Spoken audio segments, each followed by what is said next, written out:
This is Stu Epperson from the Truth Talk podcast, connecting current events, pop culture, and theology. And we're so grateful for you that you've chosen the Truth Podcast Network. It's about to start in just a few seconds. Enjoy it, and please share it around with all your friends. Thanks for listening, and thanks for choosing the Truth Podcast Network. This is the Truth Network. Coming to you from an entrenched barricade deep in the heart of central North Carolina. Masculine Journey After Hours. A time to go deeper and be more transparent on the topic covered on this week's broadcast. So sit back and join us on this adventure. The Masculine Journey After Hours starts here now. Welcome to Masculine Journey After Hours. We are glad to have you with us today, and we are continuing our series on the masculine journey. Not the name of the radio show, it's named after it, but the masculine journey, which is the different stages, right, Andy, from boyhood to death that men are supposed to go through. Yep, that's right. So you want to tell us a little bit about the stage we're going through today? We've been through boyhood, right? Cowboy Ranger, warrior, yep, lover, yep, and now we're into this stage. King. So king for a day. King for a day, but king for a lot of years, according to that. Really. Yeah, I'm just kidding. King, this stage runs from like your 30s to your 60s, where you actually begin to have influence, and through that time where you are have an influence on whatever sphere that is, job, home, family, ministry, whatever it may be. Yeah. So maybe you're sitting out there and you're like, "Oh, I'm not a king of anything." Right. Yep. Yeah, we talked about that earlier in the other show. We're all kings to a certain degree, and that's because you have a domain, a sphere of influence that you bring up a strength and a power to, or you can bring, if you're not a good king, you can bring,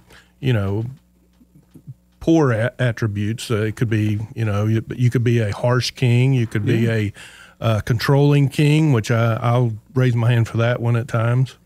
So. I'll just give you an idea on what we see in kings at times, but just to the, just kind of what the king brings, or the stage, what you see in the stage is king. The king is the point of the masculine journey, relies on learning from other stages, can be trusted with power, and rules for his people. Right. Thank you. I always get hung up on the way this is written. Yeah, so it's written in a way that's not easy to read. So now on how it's wounded, you're never given territory of your own. Territory that was given is violated. Territory given is too big, is made a king too soon, has a domineering mother or father, or through betrayal. Right. Yeah, and you could take some of those and exchange some things out. Like, let's say you're made an area manager, but the district manager above you is domineering. Yeah. Right? It's kind of the same kind of thing. It's not necessarily mother and father, but it can be played out in the business world that way. Yeah. And so we're going to go through in the after hours. This is where we kind of share some of our stories, play a couple more clips, and I'll go ahead and put my clip out there. So, Rodney, I'm first in the after hours. But anyway, this is from the movie First Night. It has a lot of good actors and Richard Gere in it. Just my personal opinion. What are you trying to say? Just my feeling in general of Richard Gere. But it has Sean Connery, and that makes up for a whole lot. And Jeremy Irons, I think, is the bad guy in it, and so that it makes up like I said, a good cast. But what you have here in the First Night is it's a King Arthur story. Right, you have King Arthur in the Round Table. You have Prince Maligant, who is once been a knight that's kind of fallen away and wants to have a conversation with the Knights of the Round Table and King Arthur, offering them a deal, that he won't attack Camelot if they give him the areas outside Camelot.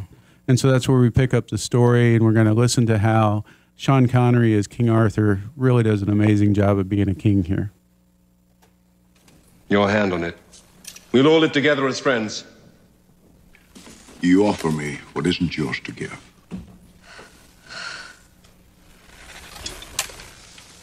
You all know me. You know I'm a man of my word. Don't make an enemy of me. I mean no harm to Camelot. You know the law we live by. And where is it written, beyond Camelot live lesser people? People too weak to protect themselves, let them die. Other people live by other laws, Arthur. Or is the law of Camelot to rule the entire world? There are laws that enslave men, and laws that set them free. Either what we hold to be right and good and true is right and good and true for all mankind under God. Your fine words are talking you out of peace and into war.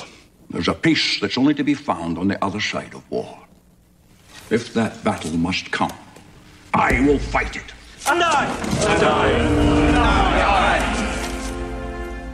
So I'd offer up that that's probably the best minute and 15-second clip that we've ever had. I mean, it's a strong one. Yeah, I know I picked it. You guys could have picked it. But it's such an amazing clip in so many ways. And what you don't know is going on there.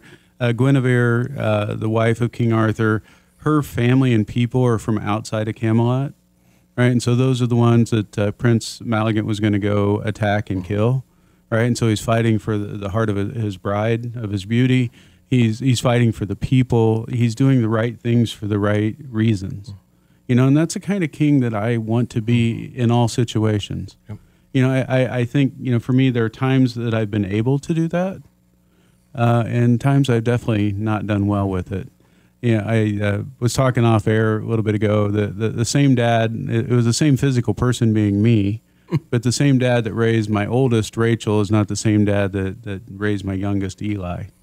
You know, both were flawed, but the one that raised Eli was a lot less flawed than the one that raised Rachel. And, you know, I think probably where I did the biggest disservice to my kids is they never knew what dad they were going to get, what king was coming home.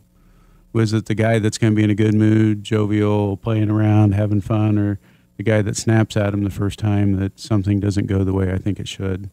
You know, and so inconsistency as a king is a horrible thing, right? You're almost better to be a inconsistent or a consistent bad king. At least they know what to expect, you know, and there's no hope at that point, and they can look for other kings. But to be a good king consistently is obviously the goal.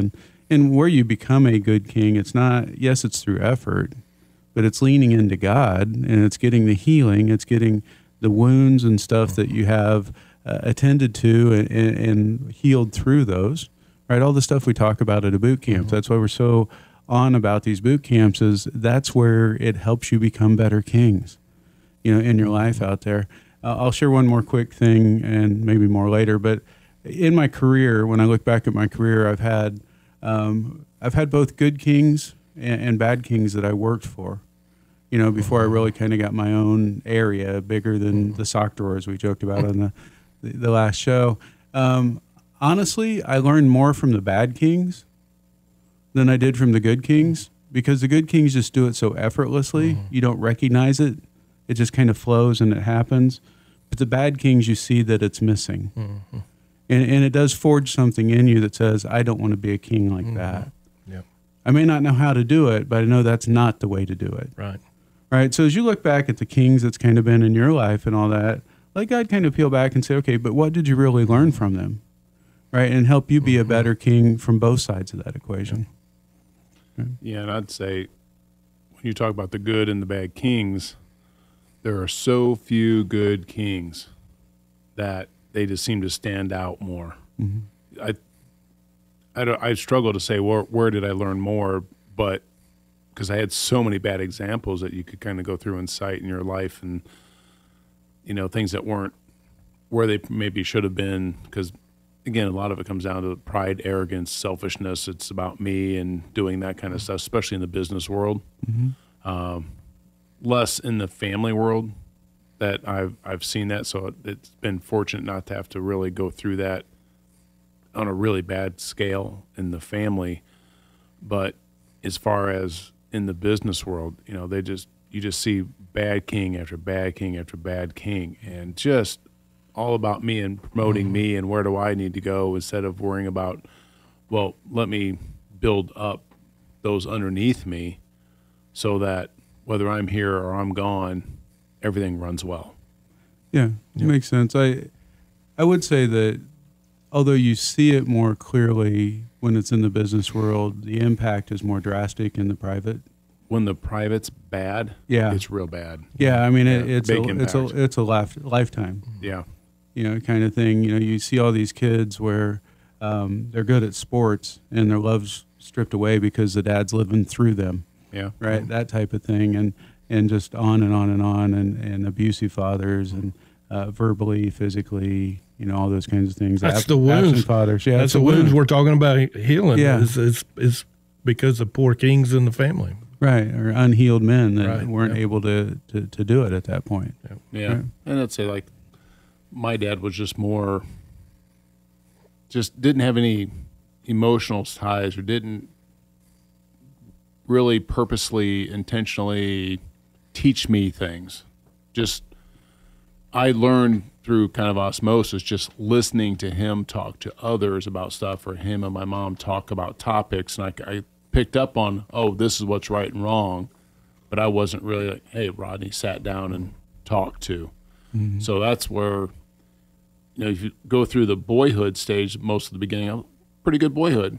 But boy, when you get into the Cowboy Ranger, just that lack of leadership of, okay, I'm going to intentionally turn you from a boy into a man. That just has ramifications to this day in my life, I think. Yeah. It just continues to echo. But the good news is God's not done. God coming into my life has been such a, godsend. Exactly. Yeah, exactly. He's just been, it's completely changed my perspective in life and what I look for in life and what I try to get out of life and what I want to do for others instead of just myself. Yeah. I think as I talk with a lot of men, and I see this in my dad's life, after learning more about his dad, I think my dad did everything he could to be a lot better dad than his dad. Yeah. Right. And he did some things really well, but there's a world of difference between being better than the generation before me and being a good king. Right. Mm-hmm. Right. And I also don't want anyone out there to feel any shame in this. This is not a shameful thing. You're a work in progress. Yes.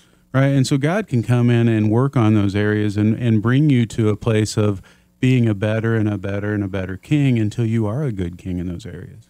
Which that's what God's done for me, is shown me that, don't dwell on the past, like Rafiki would say. Yeah. Let's go forward. And I just don't feel like I'm dragging such a huge anchor anymore of all my past mistakes. Yeah. Yeah. Well, you have a microphone in front of you and you have a clip. Well, what do you want me to do, Sam? Well, before you do it, this is Rodney has a great clip. I really like this clip, but it was intentional using it last because all the other ones we used today were stories. King Arthur. Yeah, I know he lived at some point, right, or whatever, but not in our lifetime, right? And all these things, and this is more of a man you would see today, right, and how he can be a good king. Yeah, and it was really hard for me to figure out how I wanted to approach this week's topic of being a king with a clip, because it really, being a king, encompasses every other stage to some extent, and you could either do it well or do it poorly. And I struggled with which I wanted to reflect, the good or the bad, and then I decided, okay, I want to find something with a good king. And then I'm like, well, what the heck is a good king? And I have all these options, and it's like really just fights for the heart of his family, his loved ones, his kingdom, those that are entrusted to him. And then this clip of John Q came to me, and it's like, yes, that I remembered the movie. Then it was like, oh, you've got a man who was literally fighting for his son's heart because his son was playing baseball, collapses on the baseball field. They rush him to the hospital. The next thing you know, they're getting the announcement that, well, your son's going to die if he doesn't get a new heart. And then he doesn't have insurance that will cover that. He doesn't, he can't get Medicare. He can't get anybody to help him or pay for him or do anything. And he's on his own. And his wife's like, do something, because they're going to lose their son. And they're torn apart. And he has to go fight for them. Maybe he doesn't do it in the most appropriate way by basically taking hostages at a hospital and locking everybody in there. But what you find out at the end is that he never had even a bullet in the gun. The only time he had one bullet, and that was for him to kill himself if he had to give his heart to his son. And this kind of trailer kind of takes you through that story a little bit, and kind of you can hear the heart of a father who just wants to do everything he can to protect his family. So while you're at it, do you just want to tell them that Rosebud was a sled and, that Bruce Willis was alive the whole time? Because you just ruined the plot. No, I'm kidding. Go ahead. Lieutenant Frank Grange, Chicago Police Department. Are you the man in charge? That's right. Well, who am I speaking to? John Q. I assume since all the doors are locked, this is a hostage situation. Is that correct? Bless me, Father. I know you do things your own way. Blood pressure is dropping fast. He's going into cardiac arrest. But I don't understand. Mike's heart is useless. He's going to need a transplant or he's going to die. What made Mike so sick? Transplant surgery is very expensive. We got insurance. There are no provisions in your policy for a procedure of this magnitude. All right, you want money? I'll get you your money. We've recently switched carriers. We only give assistance to patients without coverage. I'm sorry, I can't help you. Have you tried Medicaid? No, you don't qualify. My son is dying. I'm broke. If I don't qualify, who does? I've done everything I can do. I'm sorry. Please. They are releasing him. Now you need to do something. I'll take care of it. Hear me? Do something. The hospital's under new management now. Everybody does exactly what I say. Nobody will get hurt. I want my kid's name on the donor's list. This is going to end up bad for you, John. Police will do whatever is necessary to preserve the lives of these hostages. They're telling me I got to take my son home and watch him die. If you could speak to John Q right now, what would you say to him? I'm there with you and you take care. 5:15, when something happens for me. Are you praying for him, baby? Yes, I'm praying, sweetheart. He's a good kid. You'd like him. I am not going to bury my son. I got a shot at this guy and I'm going to take it. My son is going to bury me. Take the shot. How's it going to end, John? I don't know. And what's really interesting in the whole, storyline is that the information gets out as to what he's doing and why he's doing it, and then you've got everybody standing outside that is for the hostage taker because they want his son to live, and everybody kind of sees the injustice going on that this innocent child could die because the system is set up the way it is, and it's an interesting story to try to put yourself in those kinds of shoes and say, what would I do? Mm-hmm. I'm like, boy, who wouldn't maybe go off and, and in this story, he was never really threatening anybody, just pretending to, but still it's real when you're on the other side of the threat and you don't know what's in the gun. So it's just a tough situation that we are called to be in sometimes as a king, and we have to make very tough choices. Yeah, that's a great trailer because my heart's beating really fast at the end of it, and you know that was one that was well done and kind of speaks to something inside that, what would I do in that situation? Would I have the courage to be a good king, outside the conventional, what would be right to do in that situation? He was still being the only way he knew how to be a good king, and fight for the heart of his son. Right. Danny, Andy, you guys got any king stories you want to share? Oh, Danny's from King, so he ought to have some. I am from King, yeah. So I was just thinking about, family heritage. And I think that clip Rodney had made me think of that. And but, I knew my dad's dad, and he was a farmer, and which made him kind of a hard man at times to hear Dad and some of his brothers tell it. But it was a survival thing. But in essence, he was a good man. And my father is a good man. And, I think they ruled well, so to speak. Not perfect and that kind of thing. But I thought about that. I thought about the heritage of that. And one of the things that I got out of the weekend entrenchment thing, or it kind of started before that, was you quoted it earlier, I think, was the scripture, the apple of your eye. Mm-hmm. Well, in the Christian Standard Bible, it is translated out as "protect me as the pupil of your eye." Mm. And what has happened is that God is showing me that the pupil is what lets light in your eye, and so to go back into the wounding and that kind of thing is to let more light, God's light, into the story, so to speak. So God explained to me why my father did this, or this is how I this is how I saw this. And God sits down and says, well, let me show you the rest of the story kind of thing. So God becomes Paul Harvey, I guess. Yeah. So, but those are the kind of things. And the only other thing I could think of was, I read a book, I think John Maxwell, and he says, if you think you're a leader, look back and see if anybody's following. If not, you're just taking a walk. So some of us just need to, am I taking a walk or am I actually leading? So, yeah. Good.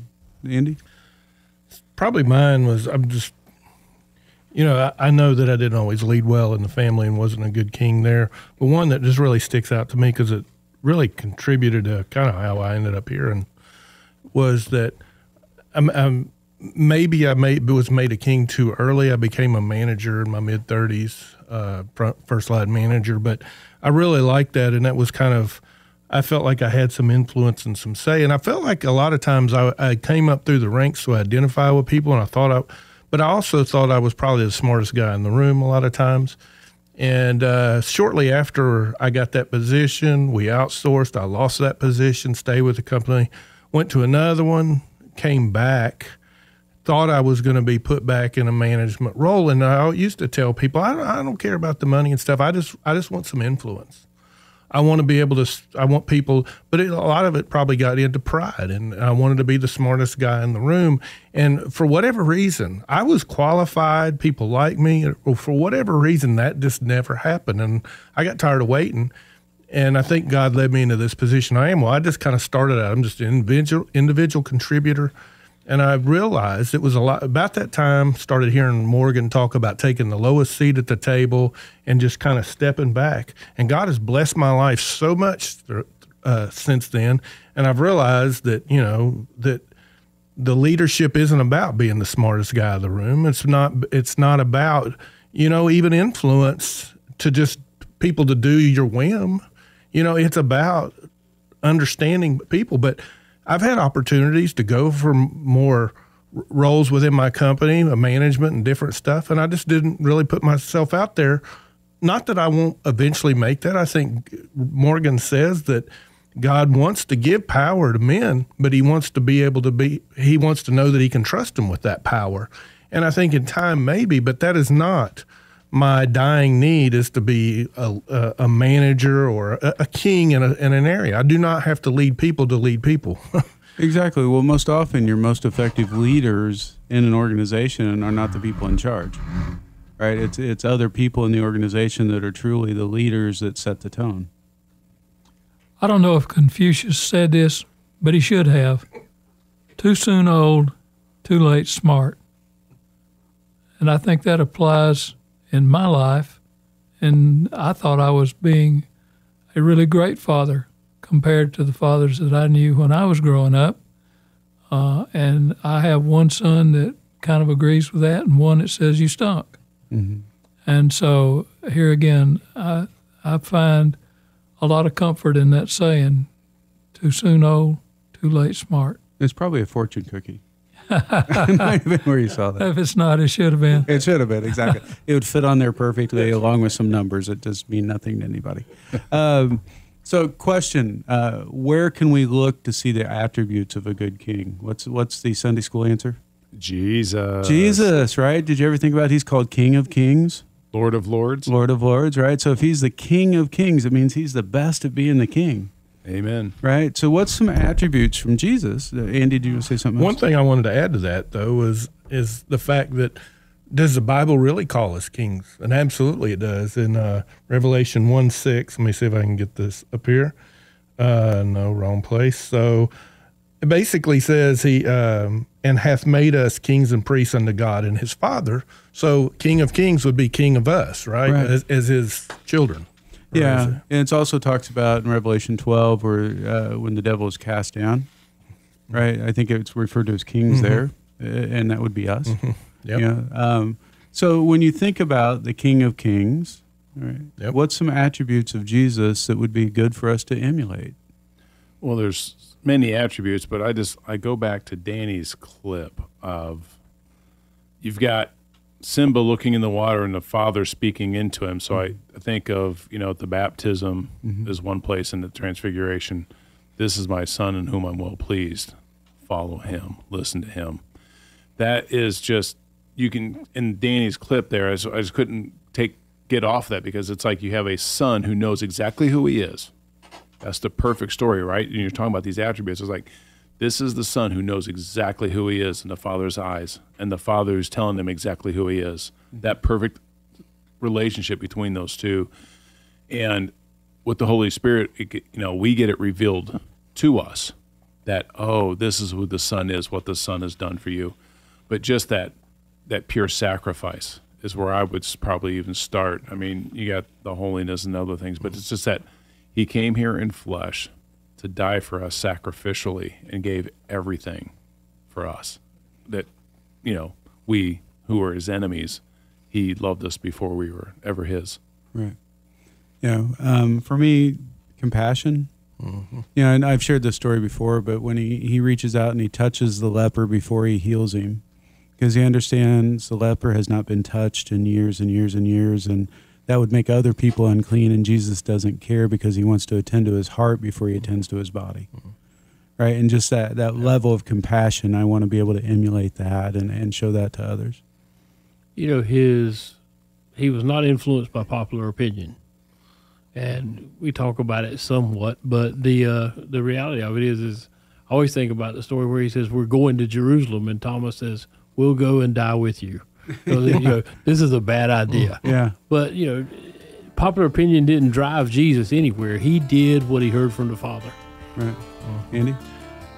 Probably just meekness, which is really strength under control.